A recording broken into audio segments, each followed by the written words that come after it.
Heroes of Reality podcast, a podcast about the game of life and the hero's journey we all experience. Let's jump in with our host, Dylan Watkins, as he introduces today's guest. Welcome to Adventurers, Dylan here. Today I have on Debi Stack, retired from IBM as one of the first female AI consultants. Along with colleagues from EDS and HP, she co-authored the book NextGen Smart Cities. Currently, Debi is the founder of Digital Ascension, and she's collaborating around the world to solve the United Nations Sustainable Development Goals. So without any further delay and jumbled words, I'd like to welcome Debi Stack. Thanks, Dylan. How you doing today? Good. How are you? It's great to see you. I'm doing good.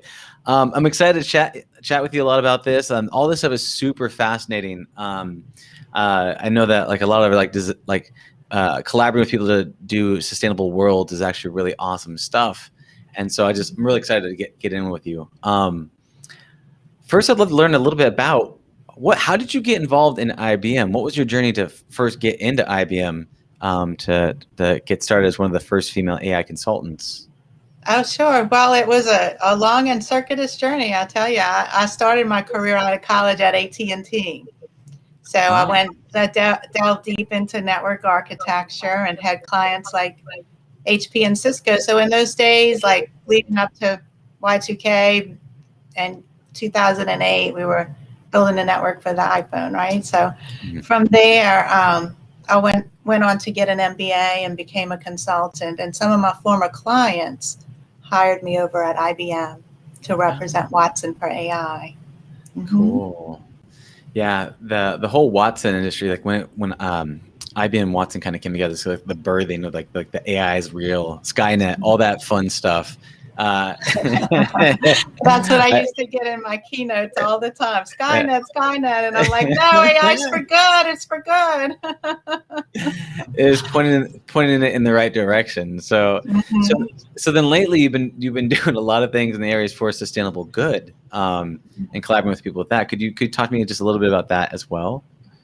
Well, that's what's most important, and that's what is so critical about this technology before us, whether it's AI, VR, AR, blockchain. I mean, it's up to us and our generation and you and the younger generation to really shape this and train it and develop it in ways that are going to make this a more wonderful world, save the planet, and, give people back a sense of community and love like you do at Burning Man, right? So that's a little creative.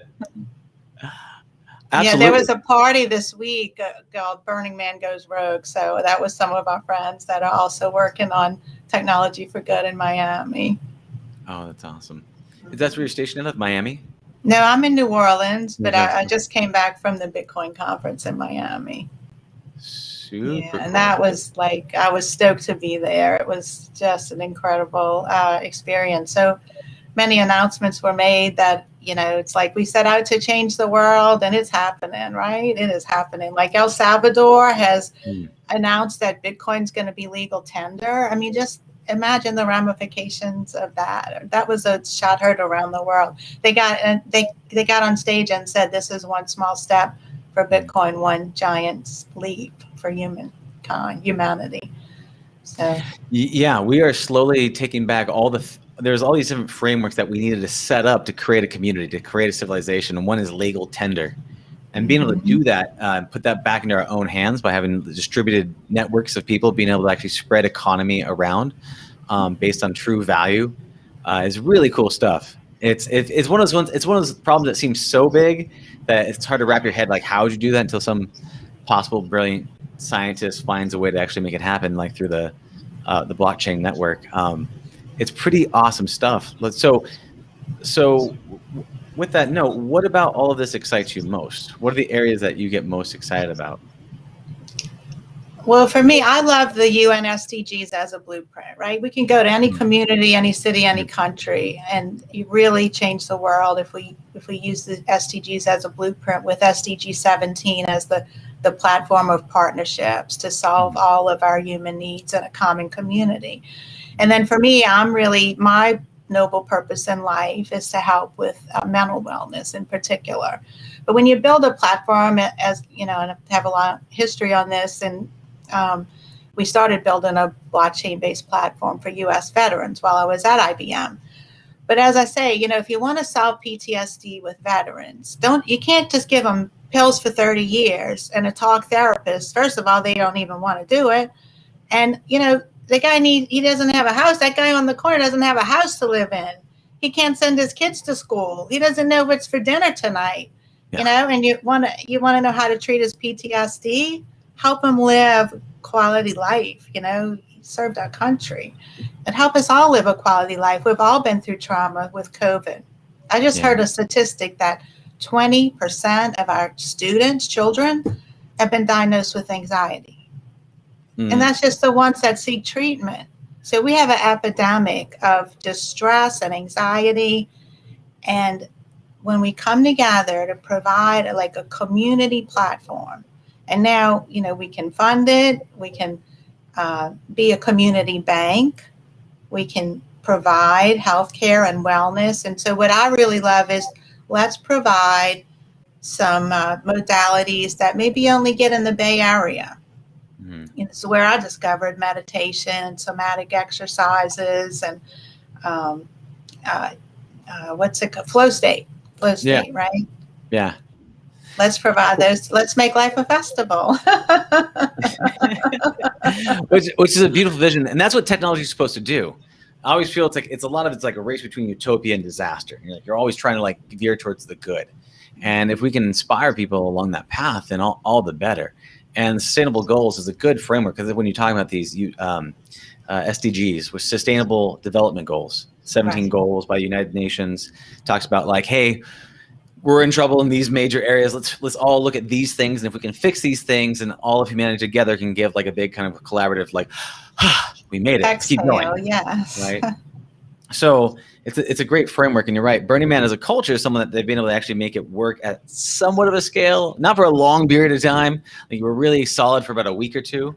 But being able to do that it's a very powerful thing, because we really do create our own environments and ecosystems, and if we can find good ways to be able to do that through the use of technologies, especially with mental wellness, because that's where a lot of the problems come, and and there's a lot of reasons for that, and it's a broad thing for unhealthy. It's like, okay, well, what or not unhealthy, but just like needs attention in a certain area. So it can affect everything else. Your mental state of well-being. I'll tell you, I've never been to Burning Man, Dylan, but I must have met 200 friends who were burners in the last 3 years. And here's what I love about the community. Like, everybody's friends, whether you meet on Zoom, and then like we've just met on Zoom, and we have some mutual friends, and one day we'll see each other at a party, and we'll be like, Dylan.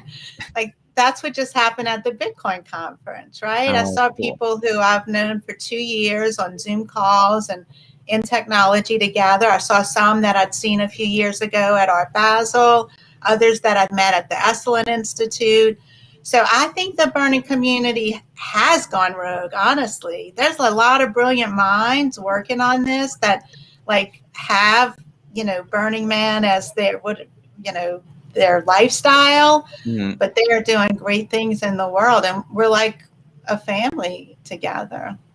I saw Susan O, who's an influencer in blockchain and AI. She's living in Thailand.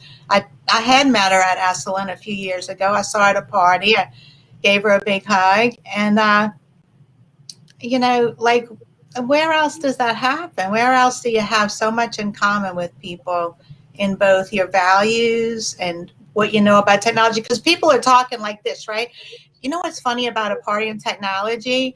I turn to you and we're talking about VR, and we're like about VR, and then you turn over here and we got to switch gears and we're talking about AI, and then we're talking about blockchain, and turn around and we're talking about financial systems, and like we got to put all this together. Like, this is mind-boggling. Thank God we have a hive mind. Thank God. That's how we do it, man. That's our specialty. Collaborating through time and space, using technology, just like swapping data. I totally agree with you, and it's super fun. And Burning Man is they got the culture right. They've got the high end technology. It's kind of this area of like do more, be cool, learn stuff, share the knowledge. It's like this kid-like curiosity, which is beautiful and wonderful. And finding like-minded people are so awesome. Like the last one I went to, the guy who's my mentor at the camp I was at, he actually became good friends. And I was like, oh my God, you're a great human. And it's like, okay, how do we make more of that? So you're right. It is out there. It's just not evenly distributed. And so but the beautiful thing is that we can all kind of collaboratively push in this direction. What do you think, like right now, what do you think are like the major areas are of the most powerful areas to step into to shift things? Do you think like using these technologies and things could be for mental wellness? What do you think what do you think are some areas that you think is really important to kind of get behind? It could be one of the sustainable goals. What are your thoughts on that? I'm seeing people like adopt a sustainable goal in order to direct their purpose, which I think is good. I think the meme at Bitcoin conference was fix the money, fix the world. So we do have to fix the money because we can't all continue to do pro bono technology work for startups, and we have to come together. It doesn't make sense anymore for a startup to solve one problem, one use case, one app on a phone. Like, it's overwhelming now. We have too many apps, too many user experiences. This is causing us anxiety. But bring 17 entrepreneurs together on a secure, private blockchain platform where the community votes and on a DAO, a distributed autonomous organization, votes for how to invest the money, who to fund, what artwork they want in their community, what music, what hospital, whatever. Like, yeah, I think it's happening. It's really hard to visualize it in our mind. By the time it happens, it's going to be so common. We're going to be like, oh, this was easy, but look how hard it is. Yeah. So there's basically distributed communities that are backing and supporting and putting their financial weight behind things that they believe in, and it's being done. So do you know if there's any at scale? What's the size of these types of things? Are they small city or small, just a couple people? Because that does sound like an efficient model for like a group of people to work together at. Yeah. So there's a Miami DAO that's backed by Mayor Danella in Miami. So Miami's becoming the blockchain Bitcoin center of the world right now. And they have a test bed, but they have all the whatever clearances you need, FDIC, essentially, to be a bank. But it's small. It needs to be tested and proven. Not the technology. Forbes just wrote, I was just reading an article about El Salvador choosing Bitcoin for legal tender. And Forbes says, the technology works fine. This is talking about Bitcoin.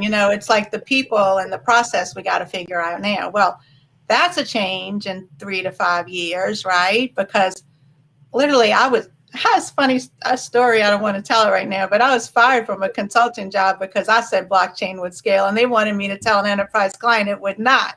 I was like, it will, and it does. That's awesome. So it does seem like it's where everything's going, whether you like it or not. The tide's rising in that direction. Yeah, I love that. Yeah, and a rising tide lifts all boats, as we say in New Orleans. Yeah. I actually got to I did some work in New Orleans fairly recently, so I spent about a month or so there. Okay. So yeah, it was really cool. VR work. You were doing VR work in New Orleans? Tell me about that. We'll go through it. I'll give you all those details. We're working with a nonprofit. Yeah, we're working with a nonprofit there. Yeah. So, but I have more stuff we can get into on that one. But please do. I'm all about that because I tried to work with well, I wouldn't say I tried. I did work with the New Orleans Jazz Museum on trying to create a virtual Mardi Gras, and I'd like to create a virtual Jazz Fest, and we have till October to do it. No pressure. But if you want to do some work on it. That'd be cool. That's the one thing that people told me about when I was out there. Like, dude, you should check out Jazz Fest. You're like, that thing is magical.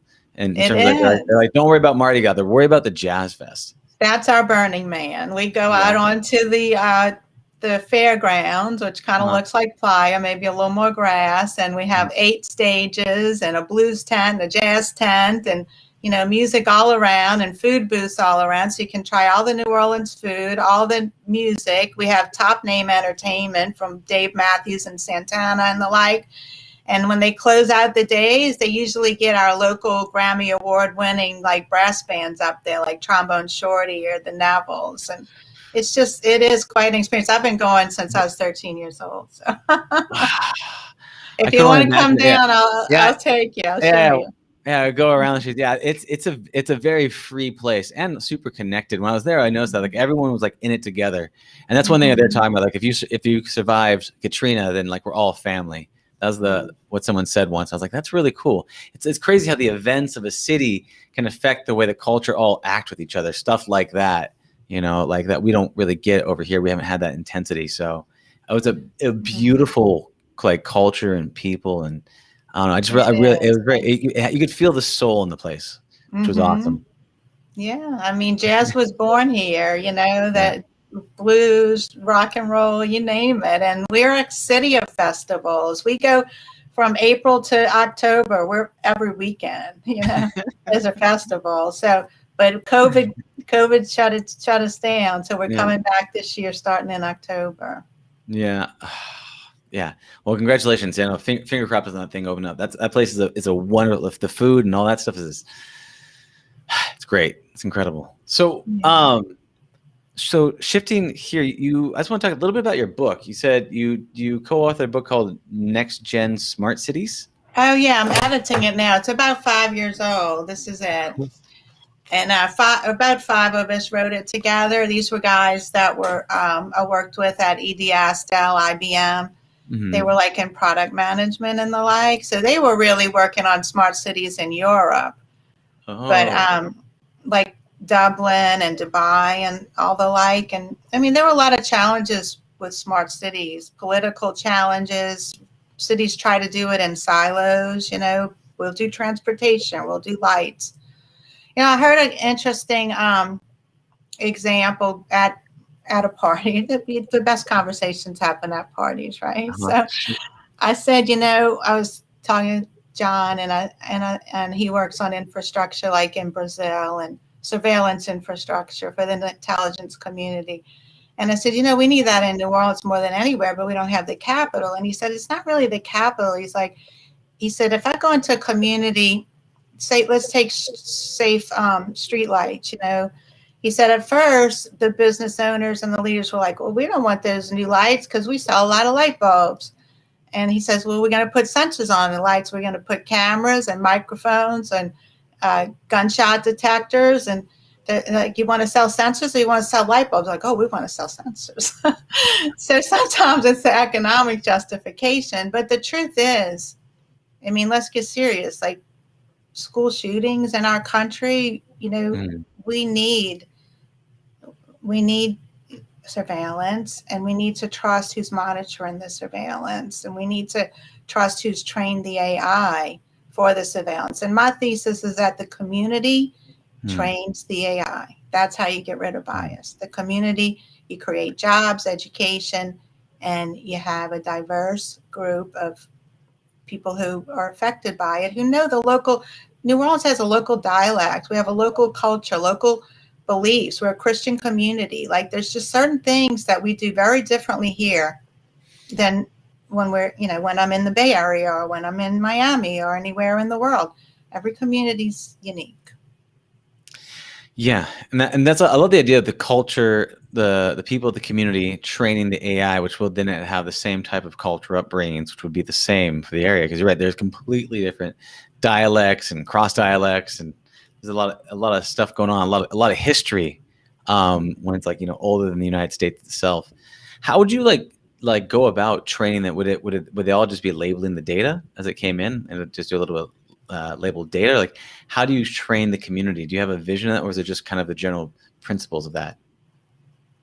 Yeah, I think I have team members who can go into the okay, bits and bytes of that. But I mean, simply when we were trained, I'll just tell you this because maybe everybody doesn't know, because when we were training Watson at IBM, and a bank or an insurance company or a major enterprise, the people in the call center would be given a recommendation by Watson, like what to say to the customer. And they would vote thumbs up or thumbs down. So they were training based on their experience as to whether that was the right answer. So that's the first layer. Like that doesn't take any, well, it takes the education of of your domain, right? If you know how to work in a call center, you know how to train an AI to work in a call center. So it's like that. That's how it starts. I got it. Yeah, just very specific use case and in a very solid environment where you can start to get that learn by doing, throw them into the deep end. Cool. Okay. Awesome. So AI, NFTs, crypto. We've got all these pieces working together, and the fact that we are able to like literally create our own economies through this whole outsourcing. Have you seen actual sustainable cities go up, like in a way that they're somehow sustainable or self-generating, or what is it? Have you seen any interesting use cases of sustainable cities that have been effective, like in the U.S.?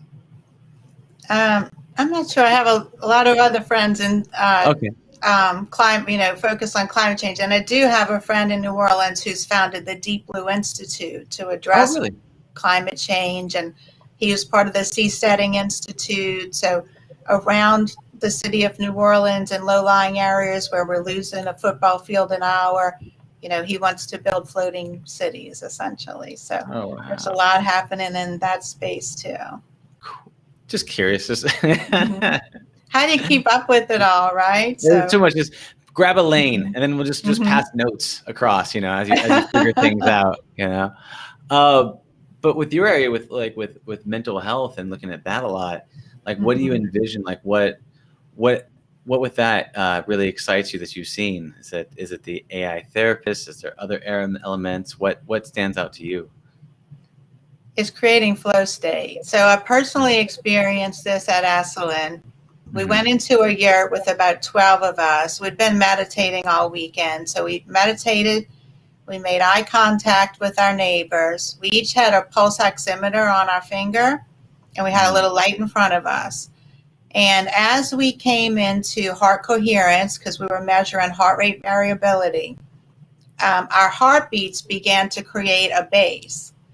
And East Forest was our DJ, and he was playing the keyboard. So he was improvising a melody over the bass of our heartbeats as we came into coherence and flow state.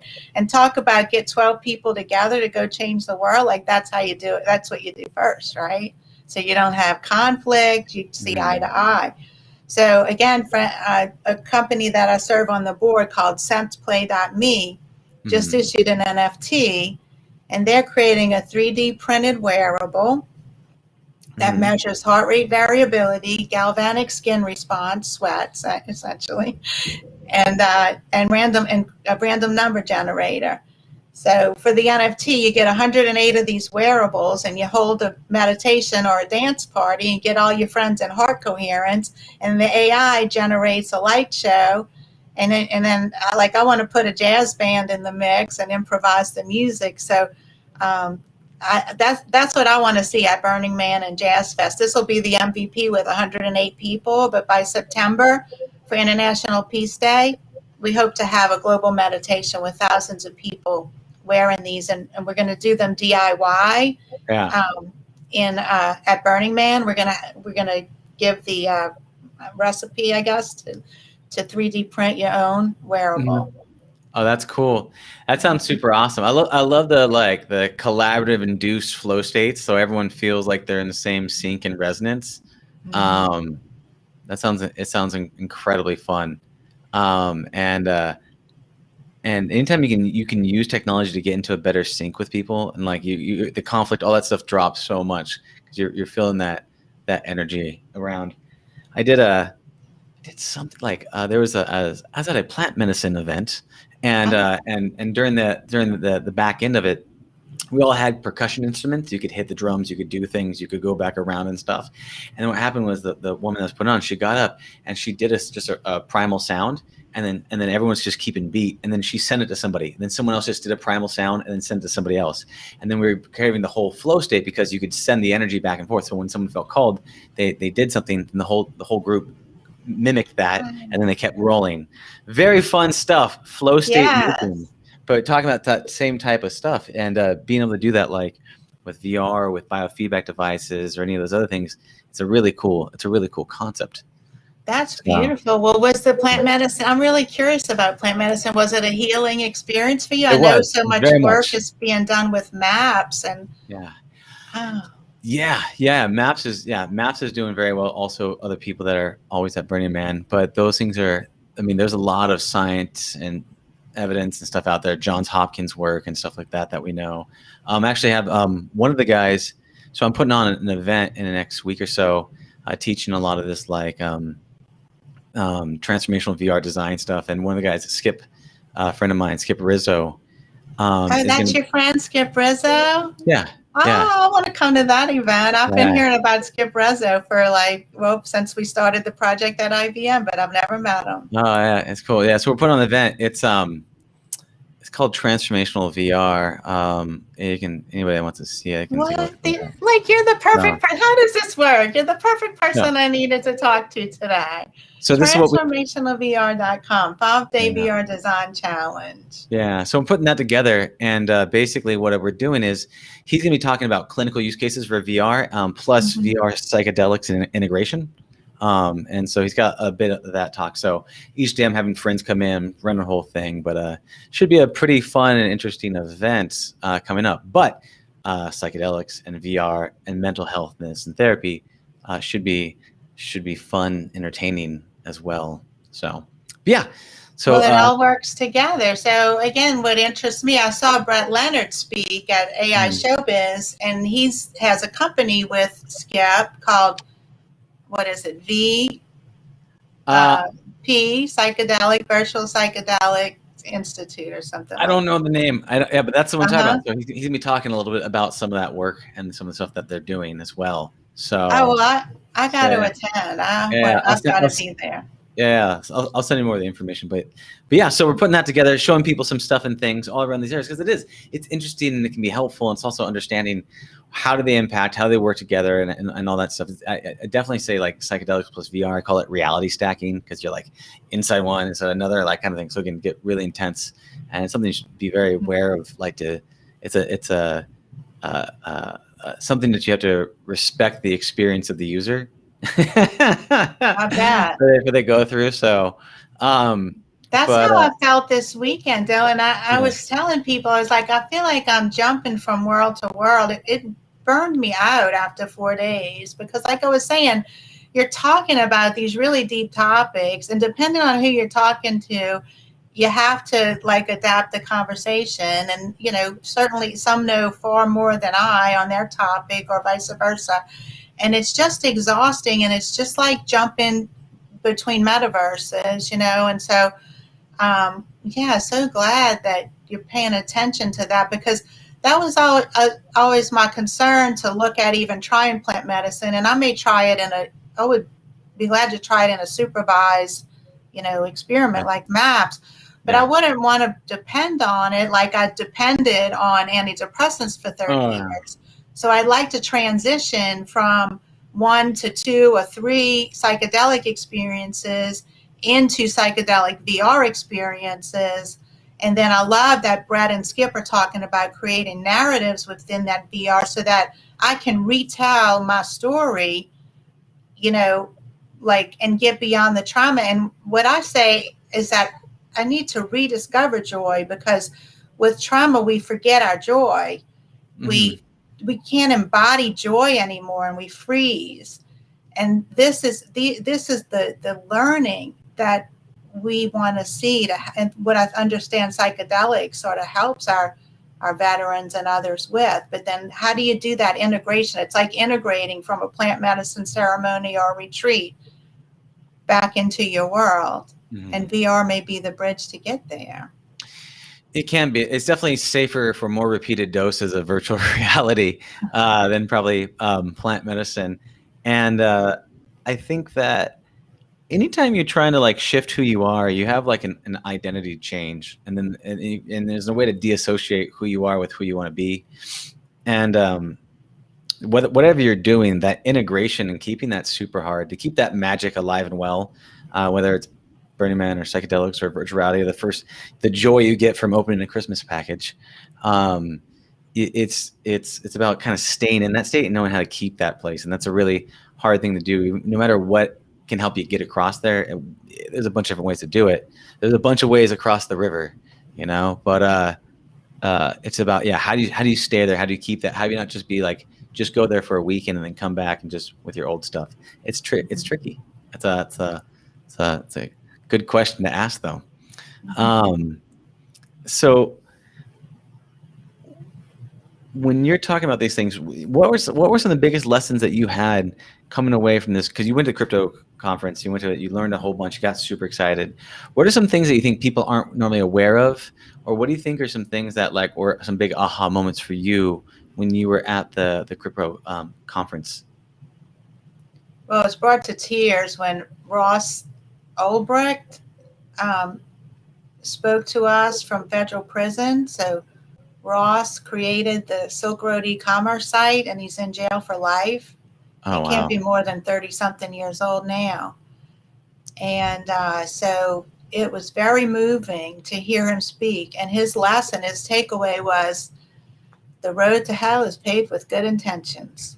He said, I saw like we all did, right? We saw the beauty of this blockchain and this technology. He said, I wanted to move fast and break things. And man, so there's a free Ross.com site to help get him out of jail. Wow. And I'm all for it. freeross.com? Or org. Maybe it's freeross.org. Yeah. Oh, that's brutal. That's a hard thing to be if you're looking at a cell and seeing the fact that you're there forever. And that's because you're, in a, and he was the technologist. He wasn't the drug dealer, but he was the technologist that enabled it. And, that's a lesson that we need to learn and help our kids, because we got 13-year-old hackers, right? I mean, these kids are so smart right now playing these games. And their mothers we don't know what they're doing. There's no way we can monitor them, right? We need guys like you. We need the genius, software developers to create systems that help these kids, code for good, play games for good, do good in the world, come out of the VR world and go into the real world and do something meaningful and make eye contact. You know what else happened at the party? Because I was talking about this NFT and creating flow state, but with making eye contact and meditating. One of the coders from Chia came over. His name was Slavic, Russian, like this blonde hair, blue-eyed Russian boy, looks like he was 18 years old. And as I was explaining to him at a party and making eye contact with him and explaining how making eye contact affects your heart rate variability, he was giggling because there was our proof of concept right there. Yeah. Minimum viable data source. Yeah, that's awesome. You had it. You're like, we got it. It works. It works. That's so funny. It does. That's one thing. That's getting past this whole pandemic and stuff. Being able to see people, make eye contact, give them a hug, share a beer. All those little things that we kind of take that's not a big deal. It really does. It feeds a piece of your soul that you're like, oh my God, I need that. I want that. That's, so that's super cool. So let me ask you, in terms of your mental, how do you armor up for the daily battles that you do? And what mental health activities or routines do you recommend, or things that have stuck with you since you've been on the mission for this mental health? Yeah. That's a good question. Certainly music and meditation. So I'm really careful about my playlist. I'd like to have better functionality to help me create my playlist based on my biofeedback. Oh, nice. I'm meditating with Stephen Altair and Conscious Accelerator, and he provides a free 3-minute meditation every morning about awakening. That's just beautiful. So those things. And then when I'm in the right state, I like to have a little sativa gummy bear, but I can't do that in Louisiana yet. Yeah, right place, right time. Yeah, I know. Yeah. Yeah, they don't hand out the good stuff over there. Sorry, they just no, Well, like, well, hey, win the right place and right time. But it's beautiful that you're able to do it. Yeah, like it's so funny, like the simple things, like the music, the joy, the laughter, having a good time, like cutting loose, like meditation too. I haven't looked into Stephen Lear's Awaken. Altair, Altair. ALTAIR, Oh, unconscious accelerator. So we're planning some business initiatives with them to try to bring flow state into corporations and education. So it's a group I'm a part of. He's living in Tokyo. There's another guy in the group that's in New Zealand, and they're really accomplished meditators. Stephen studied with the Dalai Lama. He's incredible. Do you know like Jamie Wheel and just read his book, Recapture the Rapture. Yeah. Yes, Cool. but I got to practice the breathing. I think I need a tutor for the breathing exercises other than the Lamaze method. I know that one because I had a baby. It's funny, like, yeah, if you can control your breath, you can control so much. If you really can, like, do that. It doesn't always, I get in and out of the waves of things. Sometimes I do the Wim Hof, did that for a little while. Is that the one where you submerge in the cold? Or Yeah, is it yeah. breathing? You do your breath and you hold it like that. I've done a little submerged in cold, a little bit, not like nothing consistent. I thought about it, but I just haven't. Like cold baths are they're very cold. So you need a hot tub right next to it. Yeah, that's the thing. If you go from cold to hot to cold to hot, it's just like you feel this interesting sensation of euphoria. You're like, wow, whoa, here we go. Yeah. But all of that's flow, right? Like all of that puts you in the flow. So like in terms of like helping people get to flow, like what other things would you recommend? Like what are some do you have any other things? I think that like VR can be a really good flow generator. VR, yes. Yeah. I'm curious. I really want to see what you're doing. I want to see what skill. I know was that Awakening Futures conference with Jamie and Adam Grassley. So I know there's a lot of good research coming out of UC San Francisco and Stanford. Well, Adam Grassley has an FDA approval on a VR game for ADHD, and then he has a pod, kind of like a tannin bed that you go in at the Four Seasons in Maui and have a VR experience. So everyone's working on these like flow rooms and flow devices and projection. You can use light and sound. I want to see it. I want to be a part of it. I've just been like hearing about it, and I know it'll work. Yeah. Why do you think? What about flow? Do you know what flow, like why it puts us in such a positive state? What it makes us feel all those good chemicals? Do you know anything about like why we love flow so much? Like I'm not denying I do. I was just curious. Not scientifically. I just know personally. I mean, I've been through a lot in my life, and to have experienced that for the first time through natural means, it changed my life. That was my awakening. Mm-hmm. So then. Yeah, well, and then I knew that I'd had it when I was dancing, right? I mean, then I was like, oh, wait, this is how I feel when I'm dancing to Dr. John at the House of Blues or something. And like, okay, wait, this is part of our culture, the drumming, the dancing, the music, there's different ways to get there, but we lost it. You mentioned Katrina. I mean, we lost it after Katrina. We've been mentally downhill since then. The amount of stress that people in this town have been through. And I had a second home in Texas. So I had 11 feet of water in my home, but I did not have to live through the rebuild. My son did that. And so, that kind of trauma now for 16 years, you can see it in our culture. You can see the decline of, the way that we used to celebrate and have community. And so it's like we're losing a civilization, and to bring it back, we need our festivals, and we need to, learn how to have these experiences on an everyday basis and realize that, quality of life is more than going deep into the matrix and juggling 1,000 emails a day. There's more to life than that.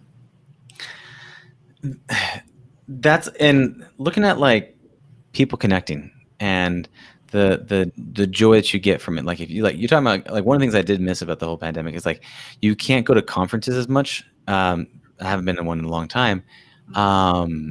And when you do come across your friends, it's that joy, it's that surprise, it's all those amazing feelings that really give you a sense of just connection and like catching up and like, hey, fellow traveler, here's how I came, here's what I got, here's where I'm at.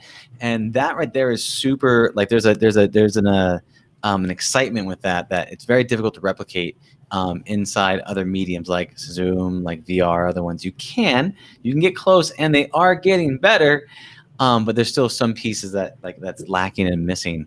But it's so important to the whole experience, Dylan, because you and I can't be at a party every night, but we're getting to know each other here in Zoom for the first time, and so I think what's new in the world is that it used to be you meet somebody in person and then you connect on digital. And now for the pandemic, we've been connecting on digital and then we meet.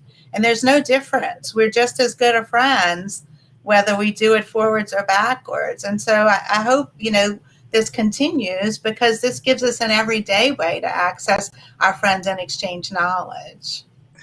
Yeah, and it's better on the environment. I mean, literally, the environment would be better if everybody just plugged into the matrix and nobody moved. That'd be a little bit easier.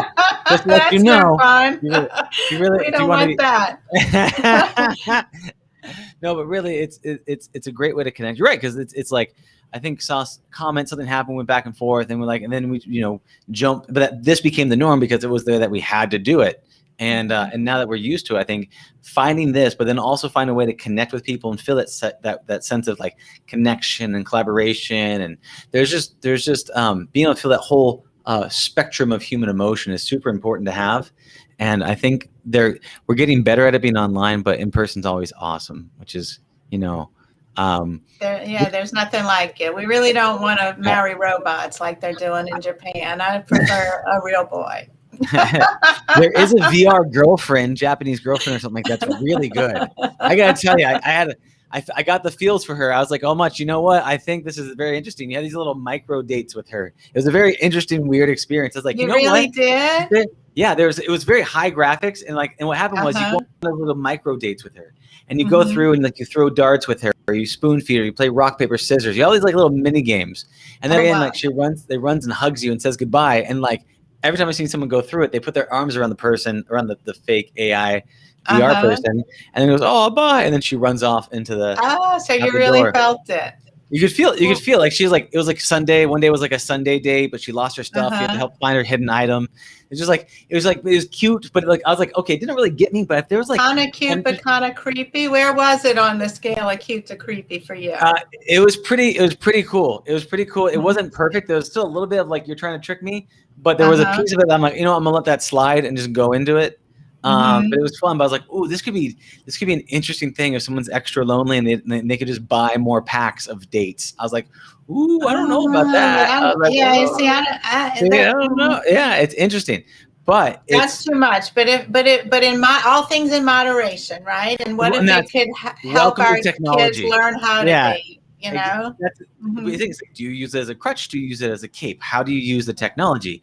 Is it something that you use to get over your hurdle because you just got out of a bad breakup and it helps you go through these awkward situations, and then you can go forth and do whatever you do?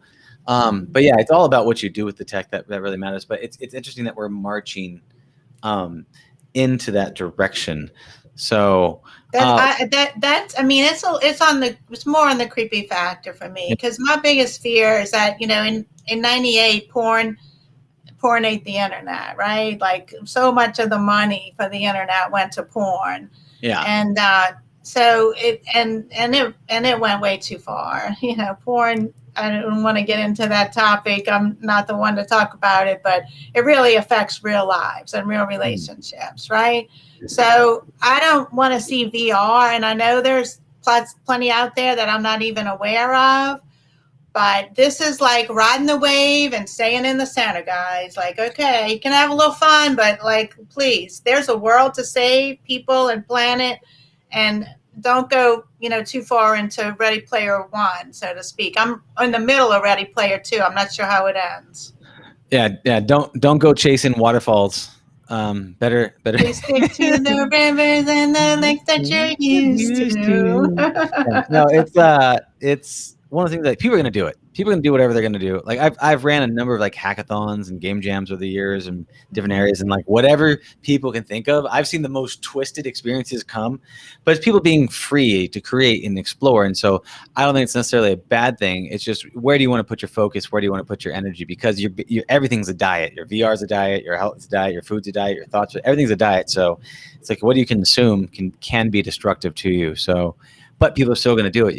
It's like, you want to respect both things, the autonomy of people choosing what they want to choose, but also like, you being able to craft where you pay attention to. But how do you shield the kids? I mean, that's the question, because I don't think that a 13-year-old should be exposed to everything that's possible.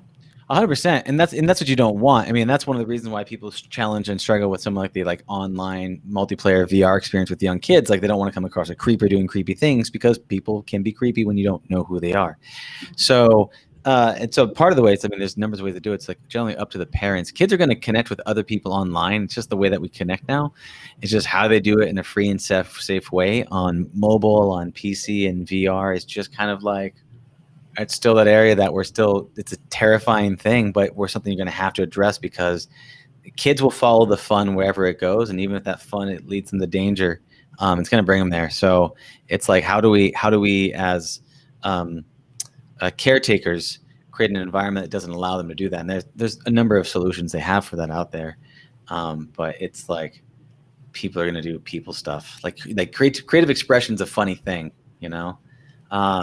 But that does bring me back to trusted communities. I mean, I think of a trusted community or a DAO almost like, a new version of an intranet. And so there's certain permissions and privacy and security and authentication, things that are allowed and things that aren't. I've envisioned that an AI could run governance for an individual, for example, could run policy, could run parental controls, that kind of thing.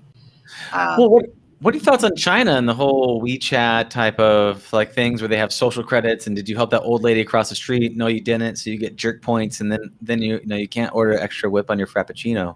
Like, what's your thoughts? That's funny. That's a use case. Yeah, I haven't read about China in a few years. I don't know what's happening over there lately, but they're gamifying that whole social jazz thing. It's interesting. It's interesting. I can't speak to it much either, but I don't know if you have anything. Okay, all right, just checking.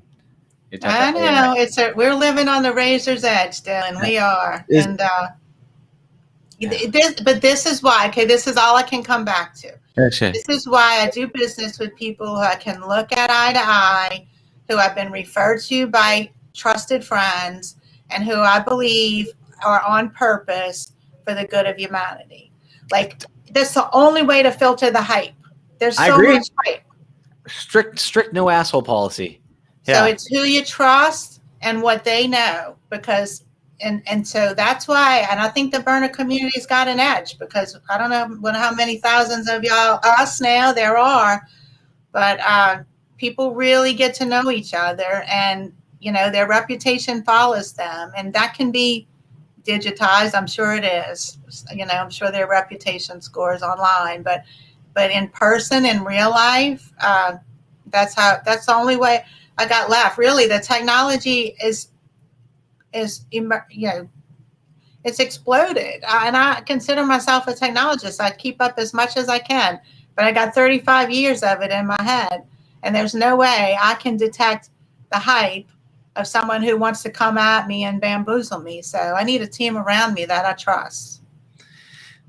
I totally agree. And I mean, that's the power of a community, right? It takes a village to raise a baby. It takes a village to raise a startup. It takes a village to really give birth to this complicated process, to train an AI. It seems to be always the same type of thing. Yeah, you need to have a group of people that you all trust. And they're like, all right, here's what we believe. If you believe, stay in the circle. If you don't, leave the circle, go off into the forest and find another tribe to be a part of. But that's one of our greatest superpowers is, can we all agree on these principles? Is there this thing that we believe in, that if this happens and this happens, can we all do it? Great. And that's culture. And that's that sub-operating system that we all have that says, can we be cool? And you're right, Burning Man are able to do it because they're very, are they self-sufficient? Completely. Do they respect each other entirely, fully? Right? Are they about radical responsibility? Are they, they have all of these characteristics that make them what we call, like, let's say noble, but like honorable and free. And it's a lot of those good characteristics that people, I think, like, it's a thing to kind of re-inoculate ourselves with that tribal culturism at Burning Man and then kind of go back out into the wilds. But yeah, I think it's really interesting stuff. But again, we have to we need social rating systems, even if they might be a bit skewed by the system. Trust but validate. Trust but validate. That's a good one. Yeah, totally. Trust but validate. So let me ask you this: with the mental health, with everything that you're working on, and talking about this, a lot of this technology being, a race between utopia and disaster and all that jazz, what do you think is the biggest challenge? What's the biggest dragon that you have to slay for the area of mental health and well-being in people, for your mission? What is the dragon that you need to slay in order to make that, achieve your holy grail? I mean, the financial system, right? Because went to a couple of SOCAP conferences over the last few years, and there's been a lot of talk about funding innovation for social impact, and I haven't seen it come. But at this Bitcoin conference, the money's flowing. The money's flowing into coins for different purposes and with different financial governance around it. There's crypto-backed bonds where you guarantee 5%. There's, Bitcoin, which is like the gold standard that the Winklevoss twins said hold for generational wealth. Never sell it. They're calling it to be worth $500,000 by the end of the decade. Damn. And then there's other coins, and the one that I'm most interested in researching right now is MIL for the military. There's military.finance. So they're offering a coin at 0.04 Ethereum. And to me, that's a community bank that has the possibility to become a community bank for our veterans that would be $1 trillion peace chest, I'll call it. Well, it's awesome. Mm-hmm. How does that work specifically with the veterans? Do the veterans profit share in some way, shape, or form, or how did that apply? It helps support the Lionheart Foundation, which is a veterans nonprofit. But again, I haven't delved into the governance model, but that was the intention we started on at IBM. So I saw 3 trucks pass by with the logo. I saw a plane fly over with the streamer, and I'm like, oh, crypto made by veterans. I want to look into that. That's awesome. Yeah, Skip's work, right, with the veterans and all that, like Brave Mind. Okay, cool. Yeah. But I don't know enough, especially currently, because he's been doing that for a long time. So that's another research area. And if you have anything to send me, I'd love to read it before your conference. When's your conference? When's your VR? It's on the 15th. Show me the link again. Yeah. It's a transformational VR. Here you go. Transformationalvr.com. 5-day VR design challenge. So, should be a lot of fun. I've done a lot of hackathons, game jams, things like that for like USC. I did one over at MIT, and I just helped out and organized and mentored and judged a bunch of them for years in VR to get in a whole bunch of spaces. And so I've seen a lot of people come through and build teams and build products or get funded or go to an incubator, do things all these times. A lot of them were in person. And this is one of the first ones that I've done online. And I've had different focuses like education or horror or retro or multiplayer or whatnot. This one's going to be primarily focused around doing positive good, social impact kind of stuff. And so this one's going to be an online thing where it's going to be no code primarily, but a lot of it's more like a pitch deck kind of hack thing. And it should be a lot of fun. We've got a bunch of good people there. Tipatat, one of my friends who also runs the VR fund, He's going to be judging. Rev Kyle from Upload's going to be judging. I got a bunch of speakers. Should be a blast. Should be a really fun experience. But shifting from being in person to doing it online, even though I have a lot of experience with the in-person stuff, it should be a really fun and interesting endeavor. But yeah, so that's kind of what this is, and that's what's going on, and that's what's kind of coming up. Well, I'd love to bring some friends and either join a team or form a team, or let me look into the rules here, because this is perfect. It's right up my alley. Cool. Yeah, should have a lot of fun with it. Yeah, and anybody, they're welcome to go. Everybody's listening, transformationalvr.com. Okay. But with that being said, is there anything else you would like to let people know about, like what you're doing, what you're up to, before you tell them how they can get a hold of you? I'm going to my university this week, the University of New Orleans, to meet with their Innovation and Research Park. And, I'd like to start working on a proposal to bring an ecosystem there, to form an ecosystem, as I've mentioned, a model around the UN SDGs. So I have a lot of startups I've been advising that I think I can bring into that fold, but I'd love to have some help with creating a grant proposal for that. And I can be reached at Debi Stack, DebraStack, DFW for Dallas Fort Worth @gmail.com. Love it. Awesome. Thanks, Debbie. Appreciate that. I appreciate you. Thanks for coming on. I really enjoyed chatting with you and your journey and the insights and overall the crypto talk. It's very fascinating stuff. And yeah, I do feel like it is odd. We live in the future, right? Like we're here. It's just kind of like we're just watching the lights go on one at a time, and it's coming. So thank you so much for being here, and I really appreciate you being on the show. Thank you, Dylan. I really enjoyed it too. Awesome. Have a beautiful day, and take care now. Bye. Ciao. Take it easy. Bye. Thank you for listening to the Heroes of Reality podcast. Check out heroesofreality.com for more episodes. While you're there, you can also take the Heroes quiz to find out what kind of hero you are. Or, if you have a great story and want to be on the podcast, tell us why your hero's journey will inspire others. Thank you for listening.